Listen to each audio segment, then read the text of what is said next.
Hey fam, hey, welcome back to my channel. Y'all, I know I am a day late and a dollar short, okay? But you know, life be lifing. It's Christmas week. We trying to wait for Santa Claus to come to town, if you believe. So I don't know what you celebrate, but happy holidays, because I know we are about to go into the craziest next few days. I am so glad to be here with you to talk about the Sister Wives Season 17 one-on-one. Now they, didn't call it tell-all, and I can't call it a tell-all because they didn't really tell us nothing. Like, I felt like we didn't learn nothing new, and really this was a episode based on watching back clips, which I know we always do, but it's all stuff that we've talked about, and they didn't really give us any new answers. If I had to give Sukanya Cushioning a percentage, if I were grading her work, I would give her, I'm gonna give her a 75. I'm gonna go ahead and give her an 80%. I'm gonna give her an 80%. And I was gonna give her 75, but the other 5% is because I feel like this year she really paid attention to what the viewers wanted her to ask, although she still did not go all the way. I will say that I did hear that someone put that out there on Reddit saying, you didn't ask this question, you didn't follow up, you didn't do this, you didn't do that. And she did answer some of those questions and said that those answers are coming. We will see. As a reminder, there is no episode this coming Sunday because why? It is Christmas, and so we probably will not be wanting to sit around and watch this ridiculousness. All right, let's jump into it. First, we start with all of them giving their opinions of how these things usually go.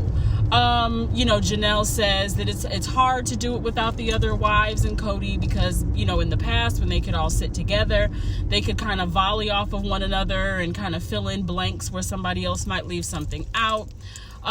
Meri, I think she says that, they can be hard because things are said at these things that normally wouldn't be said.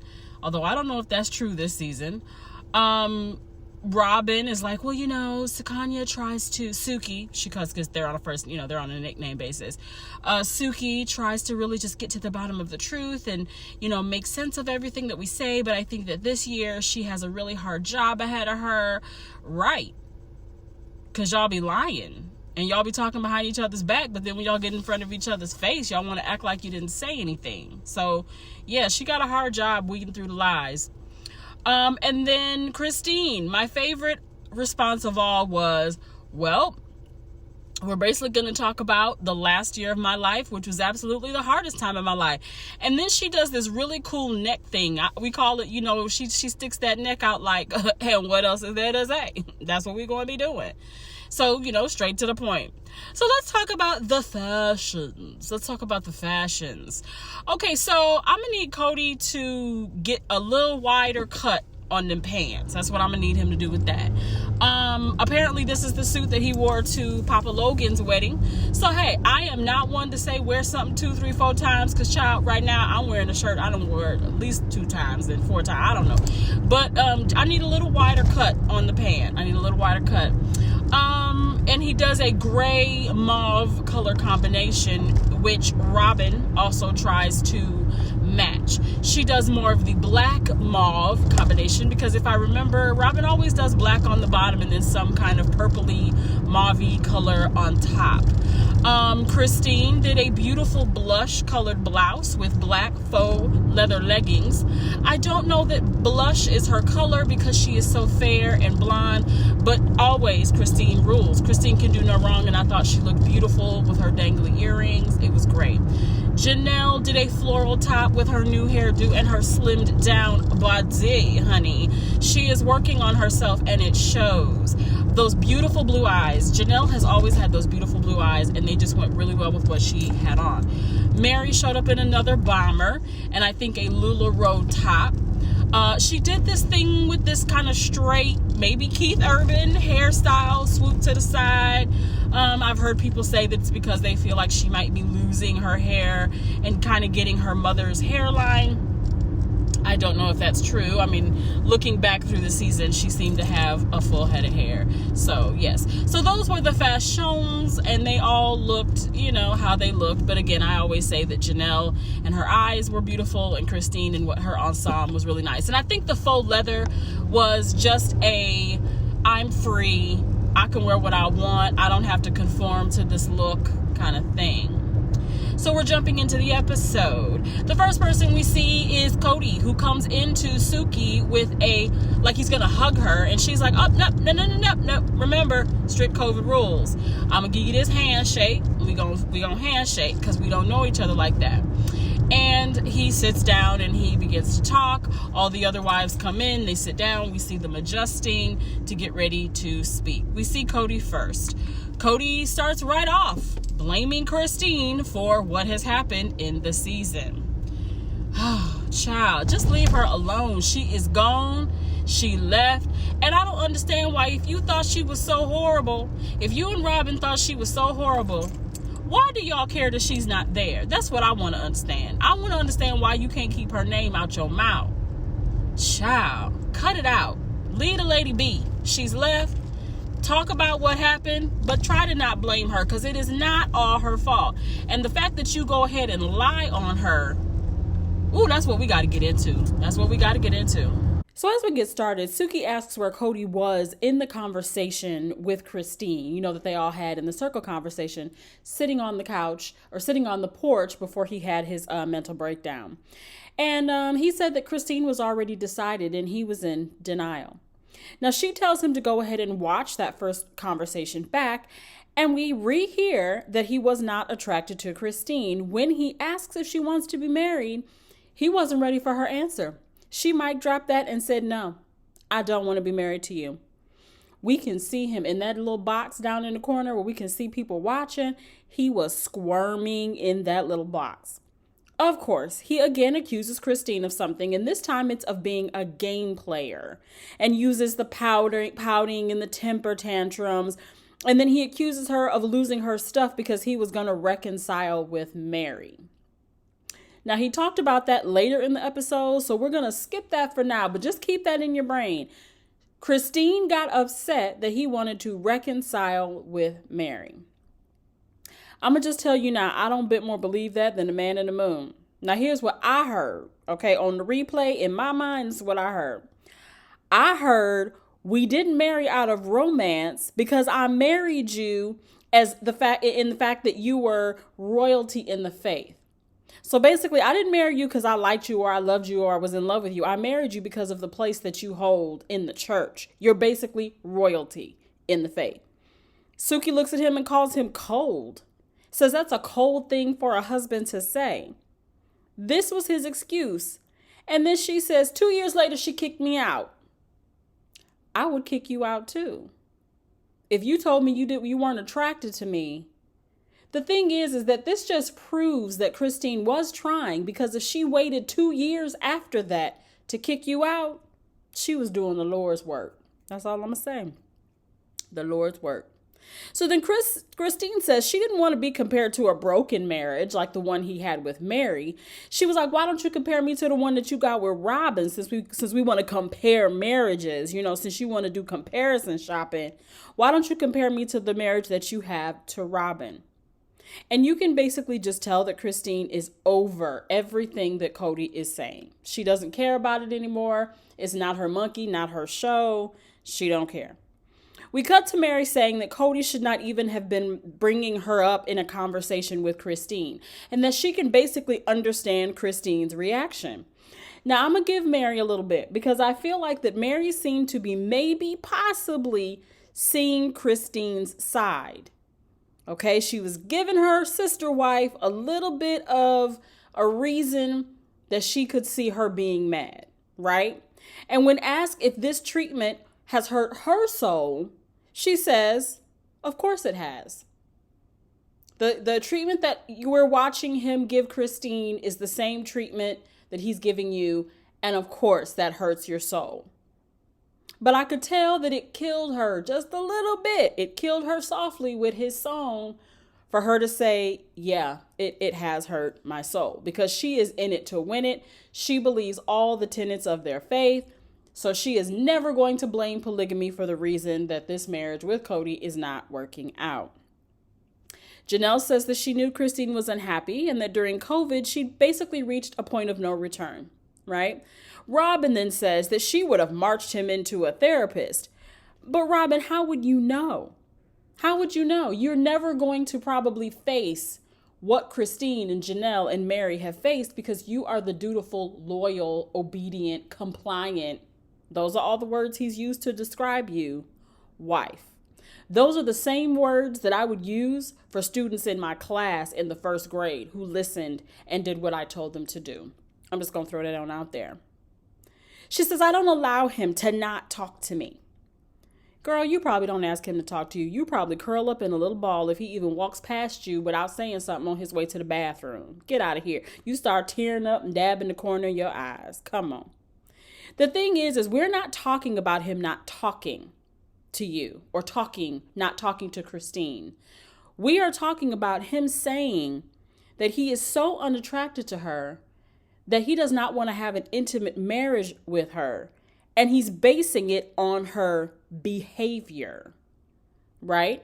But Suki calls it out and she says, okay, basically, you make him talk to you, but if you were suffering with what Christine and Meri were suffering with, how do you make him be attracted to you? And Robyn didn't have an answer. She didn't have it all planned out. So she had to admit, you don't.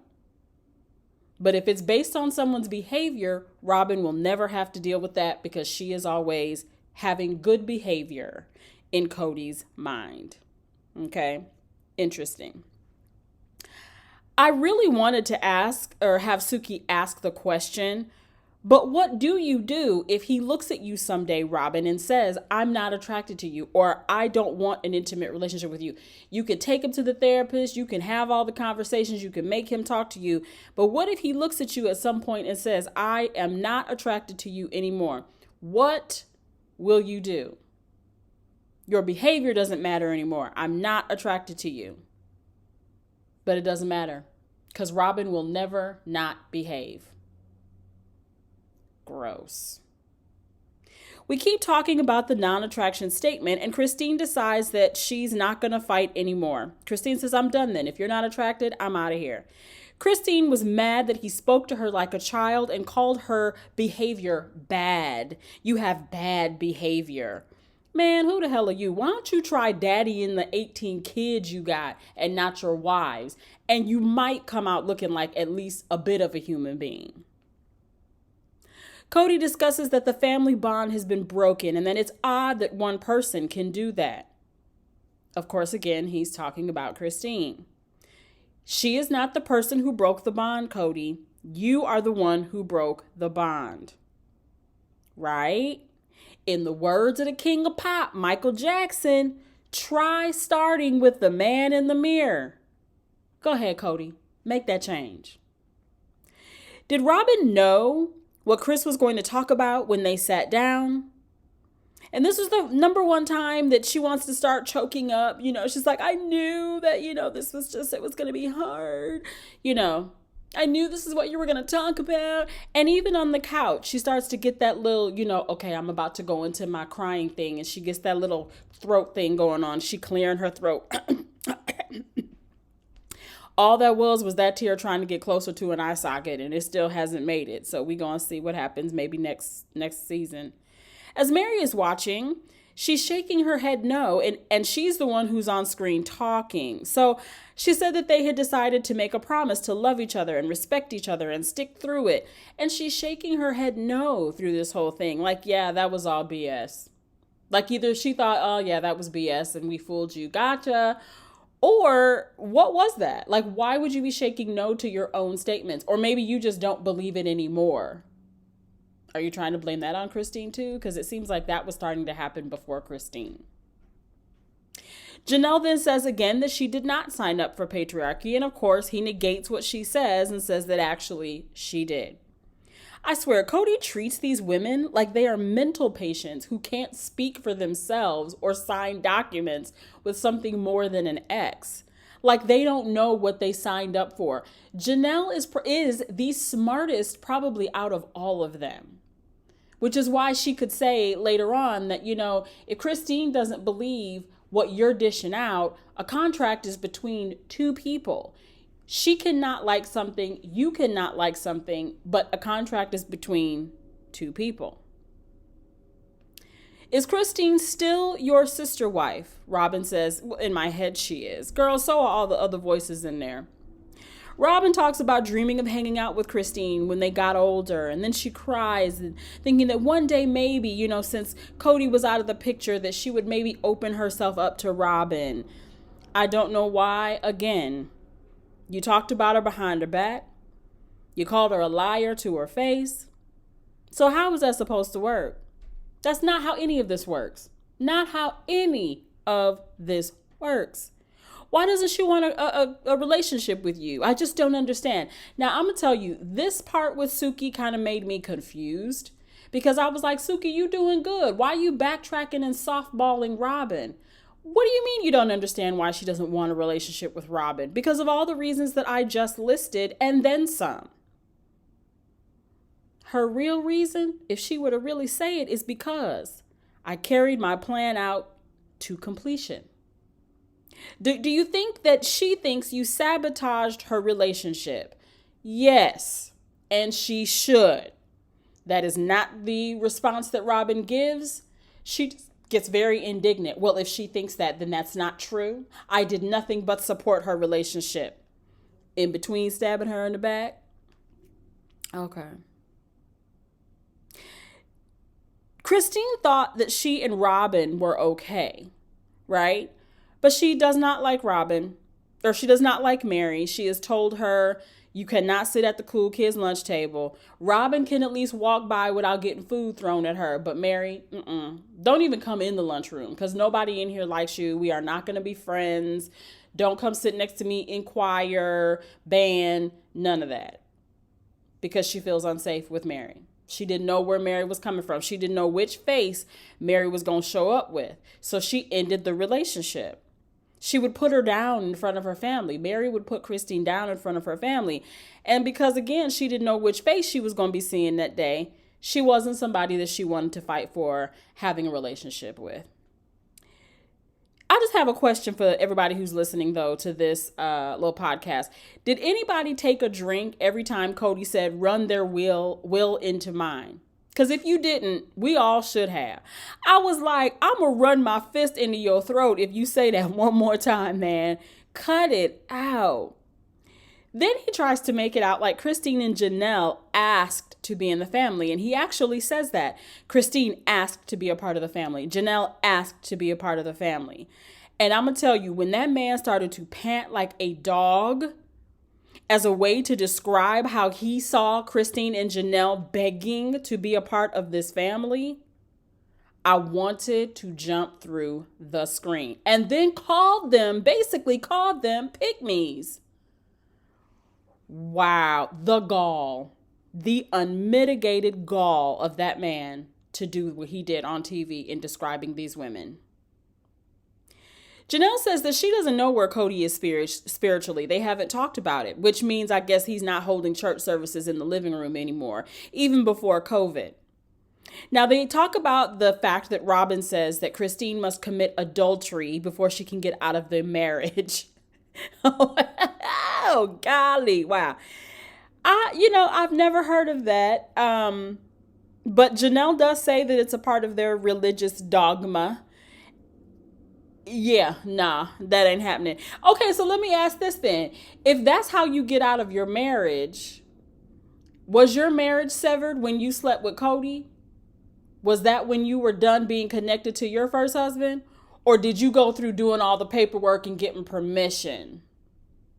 Hey, Suki, can you ask that question? Because I want to know. Inquiring minds want to know. Janelle says Christine no longer embraces the faith. And again, proving that she is the logical one, says that that is a contract between two people. Therefore, just because you believe something or want something doesn't mean that the other person is going to hold on to it.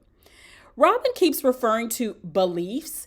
And as a person who has a faith, I don't really call my faith a belief. I call it, I know that this is what we do. This is not, I don't believe that we do such and such. I don't believe that you're supposed to have adultery before you can be. No, I know that you do it, or I know that you don't do it. You do it or you don't. You know it. But I get it. I get it. I get why she's saying belief. People say belief. Janelle says that she still has a testimony to plural marriage, but Christine can do what she wants and she'll be happy for her. Suki asks Meri how she feels that Cody doesn't feel married to her. And she realizes that the very thing that he is mad at Christine about is the same thing that he has done to her, which is to just decide that they're not married. And she said, it actually hurt me at the thought that he was trying to ask her, right? Why are you so hell-bent on leaving, basically, right? And he didn't really try that with her, right? And she said, well, if this is where we are, where you're saying I'm not married to you and I'm not coming, then maybe we should go ahead and address this publicly. And his response is, no, I don't want to do it publicly because I don't want to have the judgment. Cody, you have judgment. Judgment party of one, judgment party of one. Your table is ready. So that's why you're mad. You know that we are judging you. You don't care that Christine left. You don't care that Janelle left. You could really care less that Meri left. And honestly, that's what should hurt Meri more, is that he actually cared a little bit about Christine leaving. He did care a little bit about Janelle leaving, but he's telling you, if you go marry somebody else, I could give a good goddamn. Wow. He then says that there was a point. Now, we're going to go back to this. He said that there was a point that he was going to reconcile with Meri because he got Rice Krispie treats, and that she remembered every year that they were married, including the bad ones. Lies from the pit. Because those treats were given to him on the outing in the woods where he told her, and she confirmed that he said, I'm not coming. You're supposed to be courting me. She didn't know she was supposed to be courting him. I've been waiting for you. And he said, I'm not coming. That was the night of the picnic or the outside eating situation where you got those Rice Krispie treats. You were not going to reconcile with that woman, and it's terribly, terribly toxic and verbally and mentally abusive for you to say so. To lie. Oh my gosh. If you really wanted to be with her, Cody, ain't no mountain high enough, ain't no valley low enough, ain't no river wide enough to keep you away from her. So saying that Christine was the reason that you decided not to pursue a reconciliation with Meri is a bunch of bull, because then she calls you out and says, I don't even know what you're talking about. And how funny that he says that was going to be the case, because if that was the case, it didn't even last through the whole meal. Boom. Meri said that she turned off the camera and asked him, if I reached over and tried to kiss you right now, what would you do? And she said that he was basically like stiff as a board, like he got the ick. She did not use the words ick, but I'm using that he got the ick, right? I think that him even putting this information out there to say that he was going to reconcile with Meri, but Christine threw a fit and even at a family party left the party screaming and yelling that she was in a loveless marriage. It's just another way for him to pit the wives against each other, to make Meri mad at Christine or Robyn mad at Christine, and maybe possibly, hopefully, Janelle mad at Christine. I think it's all crap. I don't even see Christine being the kind of person that would leave a family function yelling about her personal issues with her husband, whether it be Cody or whomever. As classy as she was when she sat there and that man yelled at her, there's no way that she flipped out and yelled to the top of her lungs that she was in a loveless marriage. Oh my gosh. So we didn't see a whole lot of Janelle this episode, but I think that means that, of course, the next time that this comes on, which is in 2 weeks, we're going to hear more from Janelle, more from Christine. I think we heard a lot from Robyn. There are still some things to hear from Robyn. Like, I think there's a teaser out there where she says, they basically handed him to her. And yeah, I want to hear what context that's in before I make a judgment, but I already know it's some bullskitty. So, but yeah, you're going to hear me say that that's bullskitty next time. This episode did not really provide a whole lot to talk about. It was truly a one-to-one. Like I said earlier, they can't call it a tell-all because they didn't really tell us a whole lot different than what we've already seen. I know that it's basically a replay and letting them answer some of the questions. So yeah, let's see where this goes. I mean, right now, like I said, I'm going to give Suki an 80%, and 5 of that is because she was a little bit better at calling some things out. I do want to go back and talk about the moment that Cody touched Suki. That really freaked me out in terms of, again, an ick factor. I don't think she enjoyed it. She jumped when he did it. She really did a good swerve on that by saying, it's okay, it's okay. But I don't think she liked it. I don't think that she liked the fact that he did it. I don't think she liked the fact that he thought he could do it. He does not do well in social situations outside of what he creates for himself. And so he should know that you shouldn't be grabbing, touching another person simply because you believe you know them well enough to do so. So yeah, that was really like, I didn't like that at all. And I don't think she did either.